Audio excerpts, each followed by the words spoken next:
Talking Ballocks podcast brought to you by talkingballocks.co.uk. Johnny Poyser is sat in a greenhouse, Mez is sat in his house like he always is, and Rogers, where are you? I'm in Gloucester. How's Gloucester? It's alright. I wanted to do my best to rival Poyser's greenhouse.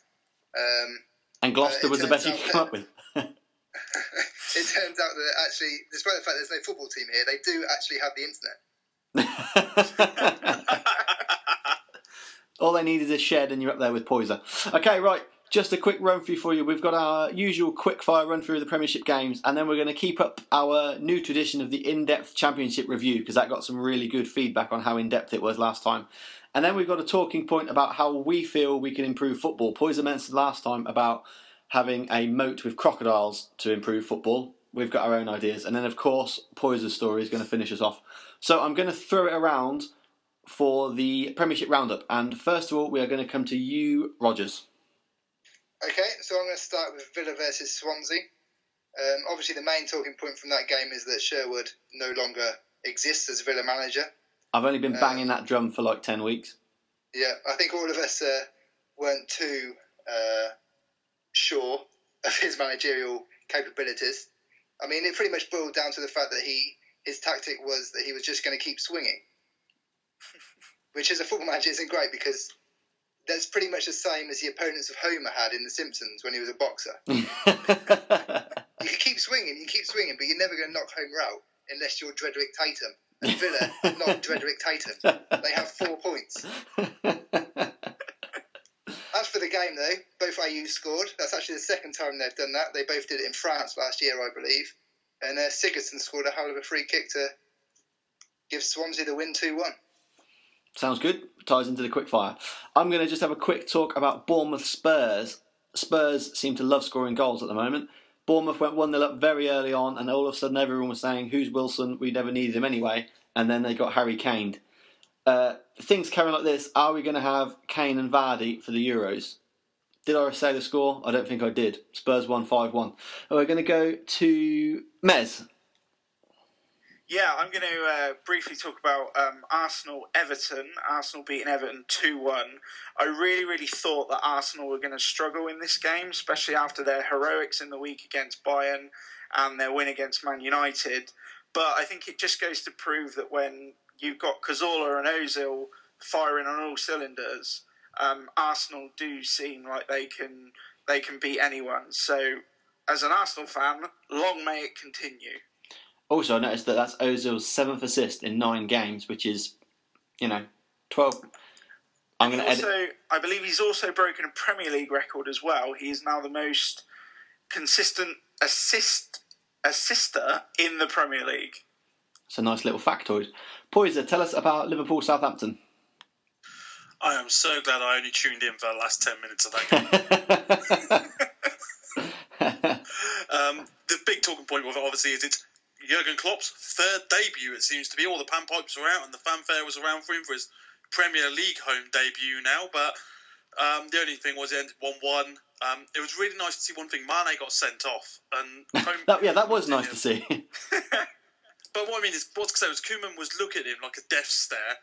And Mane, time was running down, was slowly walking off the pitch, taking his time. And Koeman said, get off, run, get off. To try and keep the game going. He didn't want him to take his time and slowly walk off the pitch, which is nice to see because most managers are like, just slow down. Just take that slow walk. Other than that, yeah, boring game. It's also one of those things where people seem to forget that the ref does actually stop his watch. Rogers, Sunderland, Newcastle. Yeah, so I made a couple of notes about this game before the major talking point. Basically, point 1 was that they managed to spell Mbemba's name wrong on the back of his shirt. That's always funny. It's always a crowd pleaser. Yeah, and secondly, Big Sam at the age of 61 was wearing a loom band. You know what a loom band is? Those things you have on your wrist?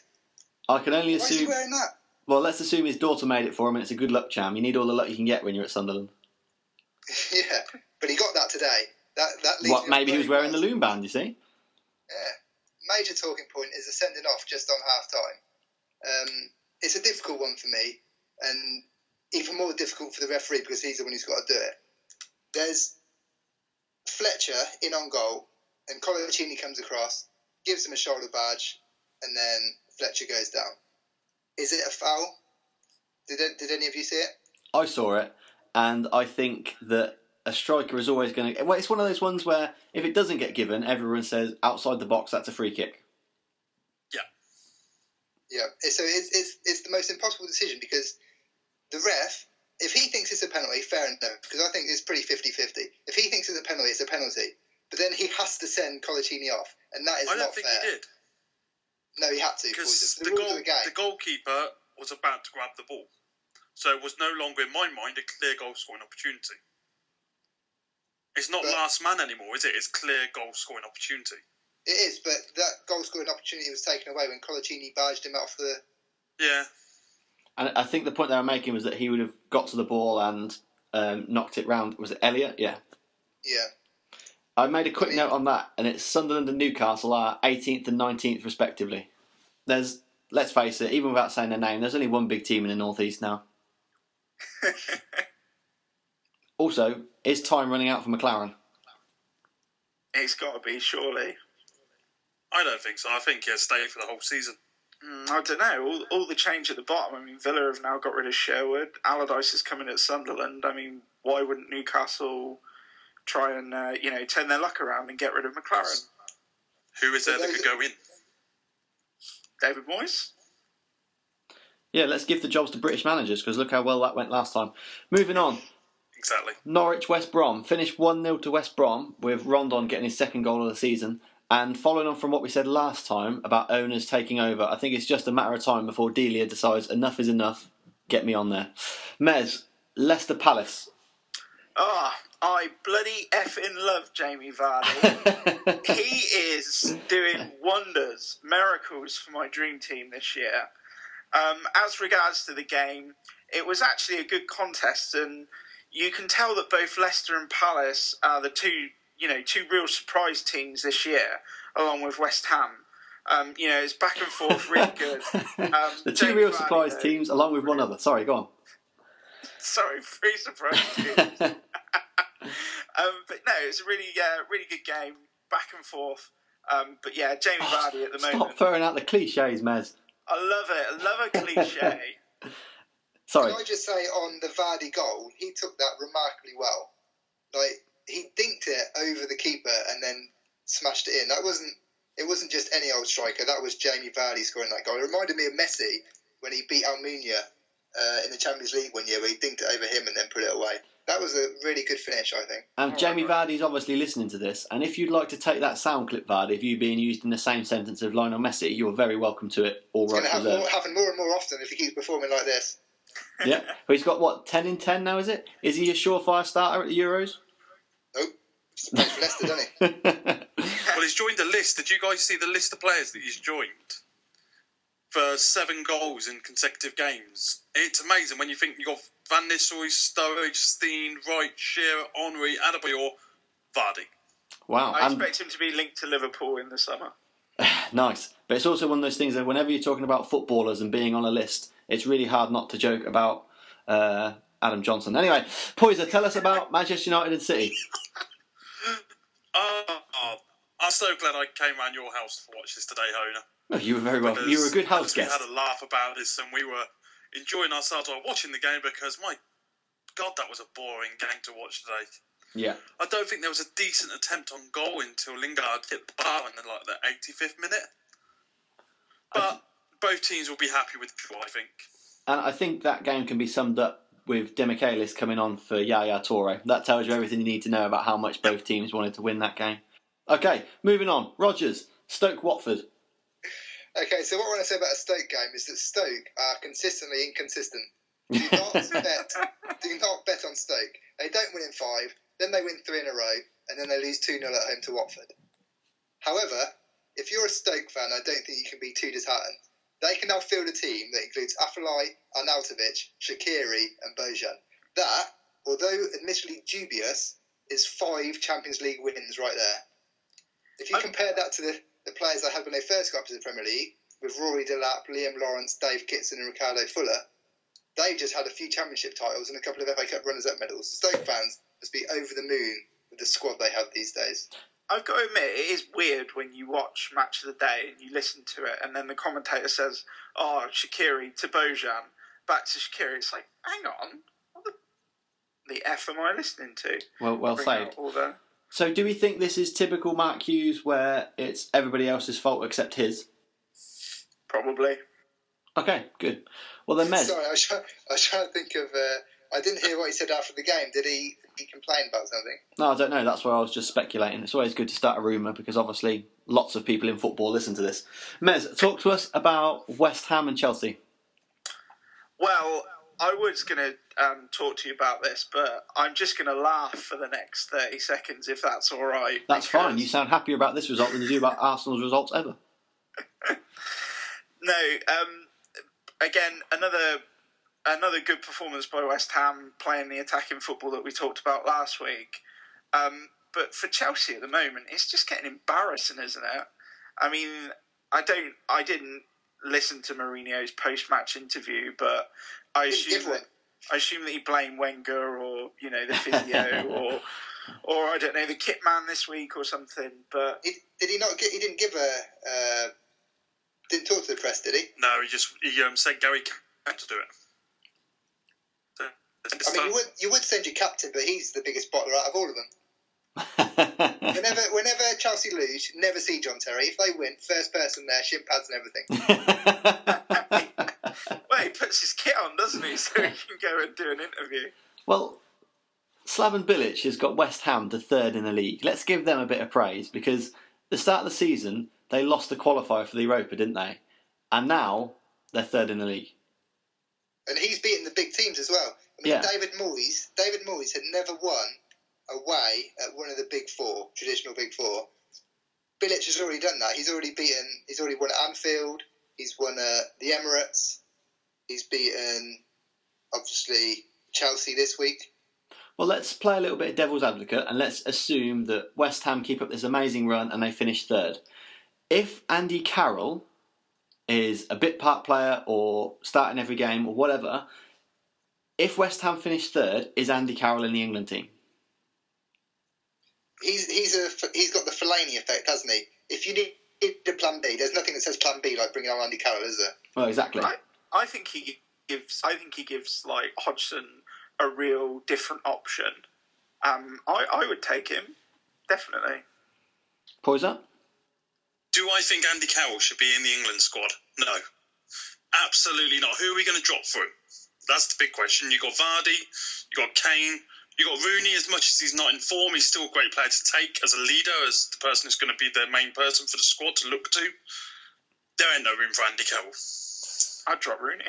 Yeah, well, yeah. I think he's a good player still to have around the whole squad, though. You just said you wouldn't put him in it. No. Yeah, but he could still go in the squad as a leader. He could still go to the European Championships. He just doesn't have to be part of the squad. Yeah, he could drive the bus. Poyser, your Premiership preview from this week contained a lot of bets. Now, people need to recognise just how many of those bets would have come in if they'd put the money on. If everybody had put £10 on each of them bets this weekend, I recommended you would be £175 richer right now. How many Gaston Ramirez pies would that get you? From the pound shop, 175. Very true. He earned a few today as well with his assist in the Southampton game. Well, it's about time he started earning his wage. So we're going to move on from there to our in-depth championship review, which is back as now a regular feature. So here we go. It finished Wolves 1, Middlesbrough 3. Stuart Downing scored a free kick right at the end to top off a really good win for Borough, who are now only 1 point off second. And it was another goal from Fabrini, which puts him on 4 for the season, which in the grand scheme of things is pretty good, really. 4 with our other strikers on 3 apiece. And Downing's now got 2 goals and 2 assists. Up next for Borough is Charlton on Saturday. And that's our in-depth championship review. So we're going to move straight along to how we feel we can improve football. Now, we said last week, Poyser's story mentioned about football with a moat around it. Hopefully none of us have gone for that. So I'm going to kick us off with Mez. How would you improve football? Okay, what I would do is I would bring back golden goal for all competitions. I think there is nothing worse than, when you've watched a game and it goes to extra time and the team scores and then you've got another 15 minutes of nail biting to worry about. I think you get the golden goal in, and it's sorted. And then if they can't do it after extra time, then you go into the penalties. But that's what I would do. I would bring golden goal into all competitions. So all cup competition, not league games. Well, yeah, obviously all cup competitions, yes. Okay. League games would be quite funny if you just had golden goal, but there was no end time, so it's just whenever the first goal was scored. Yeah. If you concede after 30 seconds of the game, that's it. Game over. Go and get changed, boys. And the alternative to that is if you have a Man U Man City game like today, it would just never end. Yeah. Okay, so golden goal being brought back in. I can go for that. Rogers, how would you improve football? Okay, I've gone for a reasonably serious one as well. Okay, well, hopefully yours is a bit longer than Mez's. We need to pad this out. Okay, so I think one change will improve football in two ways. I think we need to enable more retrospective action. We published an article midweek that looked at the role of referees and how they could be assisted. And at the moment, an issue can only be raised if the officials have missed it. So it basically means I could go up, elbow somebody, give him a kick when he's on the floor just for good measure. And if the official catches a little bit of that and just gives me a yellow card, I've pretty much got away with it. The FA aren't going to do anything. They will not look at it. So we need to start accepting that referees are human and realise that they do actually make mistakes. And once we do that, we can start to improve football. So what I would do is increase the ability to have retrospective action. So the second point is, once you increase this, I'm talking way too much about saying retrospective action. I need to edit some of this. So basically, you increase the retrospective action, but you also open it up to include more than just serious foul play, which is pretty much all it is at the moment. And my main focus would be on diving or going down too easily. So I'd have it as if a player has obviously dived to win a penalty, they get banned. Simple as that. Sorry, who decides? It would be decided by a board after a game. So, for instance, Wilfried Zaha tried to dive yesterday. Well, he did dive and he got a yellow card for it, fair enough. But time and time again, players are diving or they're going down too easy or they're winning penalties by sticking their leg out and kicking a defender and going down. I would have that as a bad. Would you turn that around as well, though? Say a player went down, got booked, but actually it wasn't a dive and they actually did get tackled badly. Would that also be rescinded? Yeah, you would not be given the yellow card would be taken away. And I think the reason for doing that would be twofold. One, you'd have less cheating, and secondly, it would enable the referees to have an easier job because they'd know if a player went down, it's more than likely because of a foul. My only question for this, Rogers, is who would decide which incidents need to be investigated?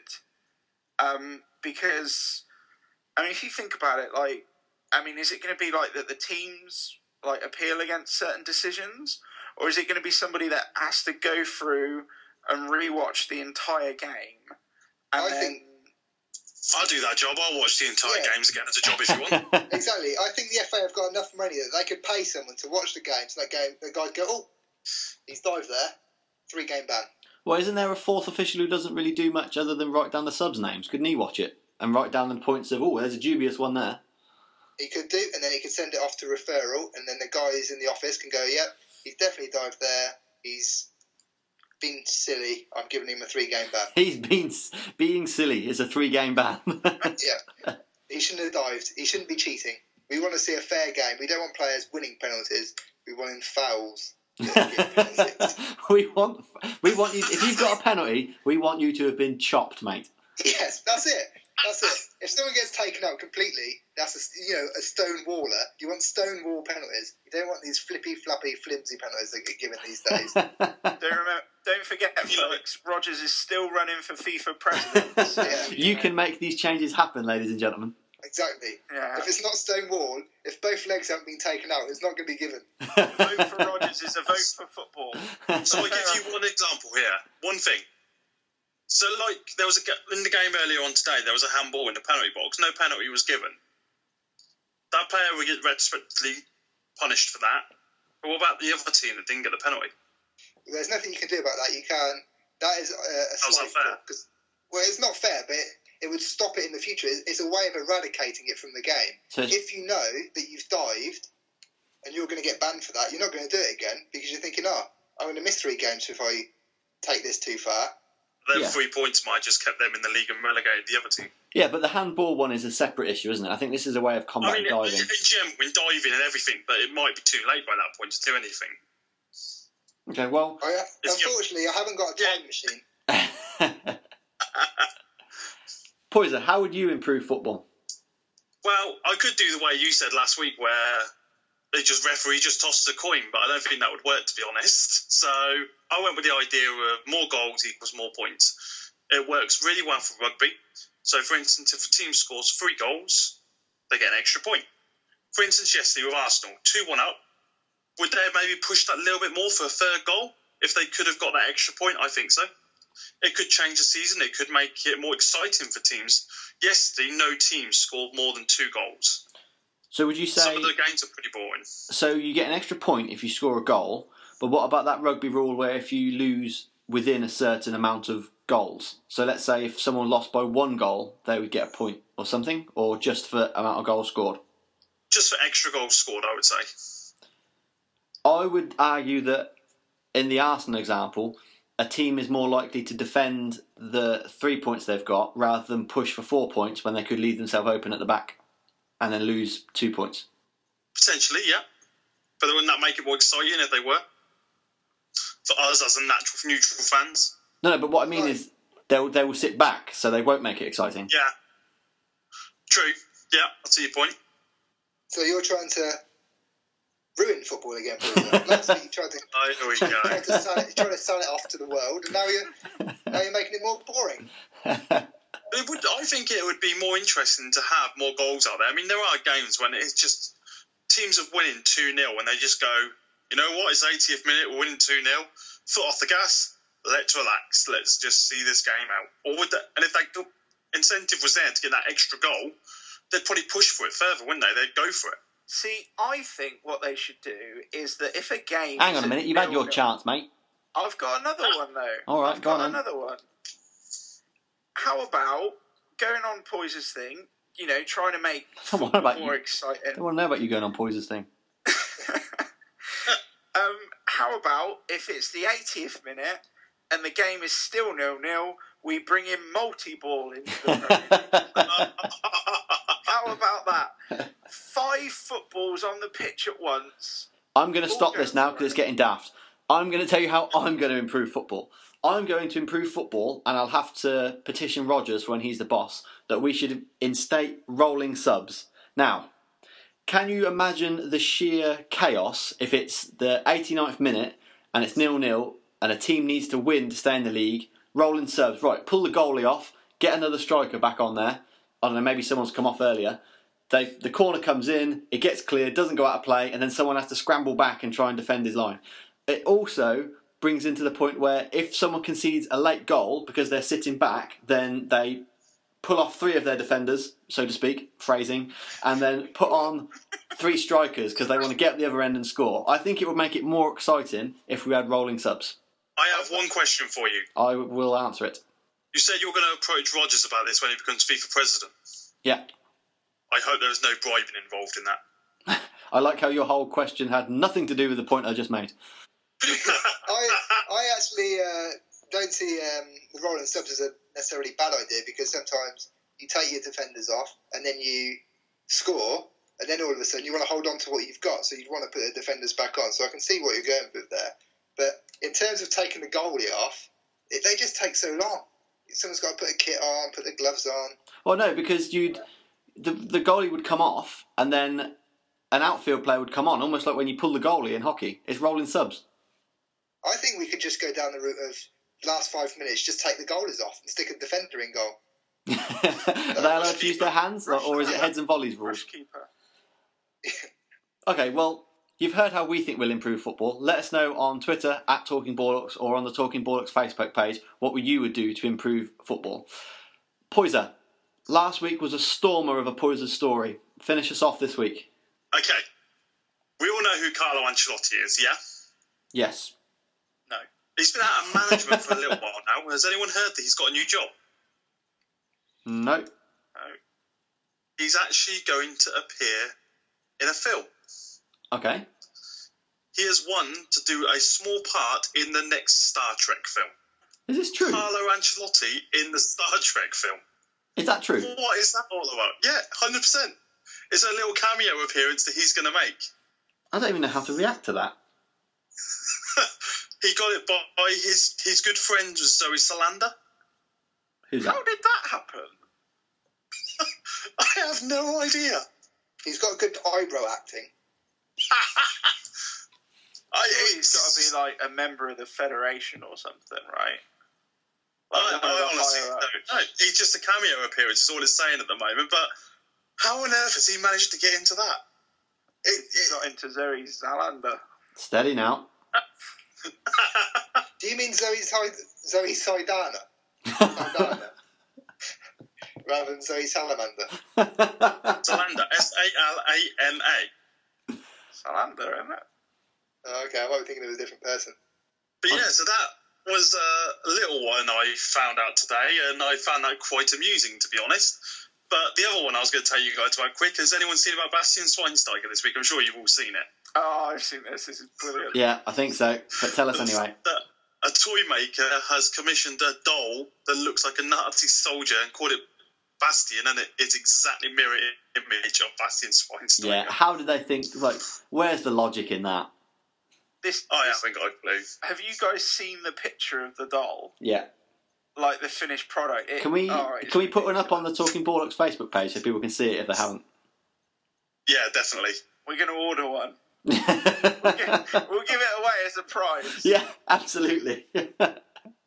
If you want... And we'll also have to put this picture up on the website as well, and I'll send it around to you guys to show them later. If you want the Bastian Schweinsteiger Nazi doll, you can win it. All you've got to do is share the Talking Ballocks page with your friends, and we'll send you a doll.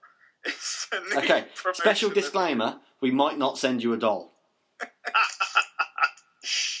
Surely they're not allowed to sell them, are they? Well, I'd assume that they wouldn't be able to sell them. Well, Bastian's trying to take legal proceedings against them now, isn't he, to stop them from selling them, but you know a few of them will get sold somewhere. Oh, Bastian, listen to you. First name terms. Absolutely. He's busy mates with all the United players. All trying to get cameos in Star Trek. Going back to footballers and film, I don't watch many films, but I saw The Theory of Everything, which is the Stephen Hawking biopic. Anyone else seen that? No, I've got it to watch. I'm going to be sitting to watch it tonight, funny enough. Really? Well, have a look out for the World Cup winner, Frank LeBeouf, turn up in it. No. Yep. I heard he was an actor. Theatre in that, isn't he? He's been doing theatre over in France a lot, but I didn't know he was in that. Yep, have a look out for him. All right, so there you go. If you get bored of watching the football, you can watch The Theory of Everything and look at what Frank LeBeouf has become. Yeah. And if you don't mind, I've got a funny little thing that I heard on the radio today to finish it all off. Poyser, I always hear about your funny little thing. Stan Collymore. Brilliant little comment from him. He is an idiot with some of the stuff he says. He said on the radio he doesn't think David Moyes is a good enough manager for Aston Villa, and they should be aiming for a manager that's going to take them into the top four in Champions League. Well, I think every club should aim for that, but realistically, they should just consolidate this season. But it raises that point, doesn't it, about British managers not getting the top jobs. Look what happens when David Moyes got it. Absolutely. Yeah, very true. Brendan Rodgers at Liverpool. Exactly. Maybe it's not always best to go British.